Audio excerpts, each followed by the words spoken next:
आज Doubtnut app download करें। Doubtnut पर अपने सभी गणित, रसायन विज्ञान, भौतिक विज्ञान और जीव विज्ञान के डाउट्स का करो सफाया। बस प्रश्न की फोटो खींचो, एक ही प्रश्न को क्रॉप करो और तुरंत वीडियो सोल्यूशन पाओ। अभी डाउनलोड करें। हेलो, प्रश्न है यहाँ पर कि निम्न कथनों को पढ़ें और सही विकल्प चुनें, है ना।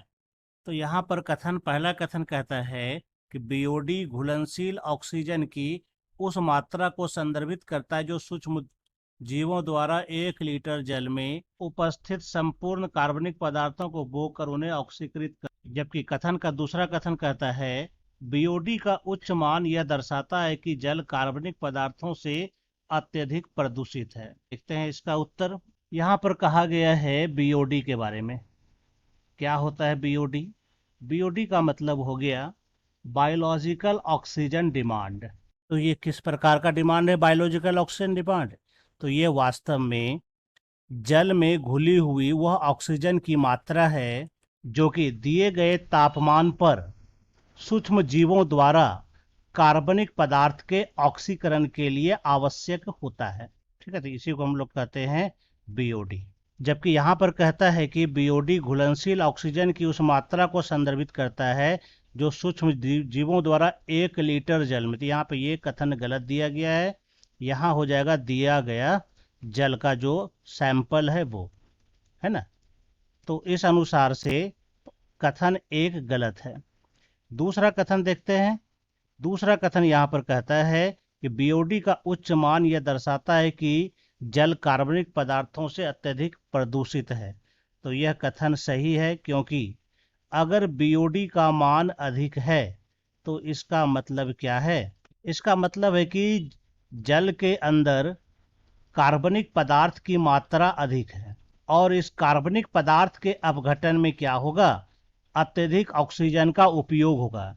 यानी कि इसको अपघटित करने के लिए सूक्ष्म जीव जल में घुलनशील ऑक्सीजन का उपयोग करता है। इसका मतलब है कि जितना ज़्यादा कार्बनिक पदार्थ होगा उतना ही ज़्यादा ऑक्सीजन का उपयोग होगा, है ना। तो इस अनुसार से क्या है? ज़्यादा कार्बनिक पदार्थ मतलब ज़्यादा ऑक्सीजन का उपयोग। तो कार्बनिक पदार्थ का मतलब होता है प्रदूषित पदार्थ की मात्रा। तो दूसरा कथन के अनुसार ये बीओडी का उच्च मान कार्बनिक पदार्थ से अत्यधिक प्रदूषित बताता, तो यह कथन बिल्कुल सही हो जाता है, क्योंकि बीओडी का अधिक मान जो है वो कार्बनिक पदार्थ की अत्यधिक मात्रा को दर्शाता है और इसकी अत्यधिक मात्रा प्रदूषण के स्तर को बताती है। इस तरह से दूसरा कथन सही है। तो इसके अनुसार अगर हम देखेंगे तो यहाँ पर हमारा क्या हो रहा है? कथन एक गलत हो रहा है और दूसरा कथन सही हो रहा है।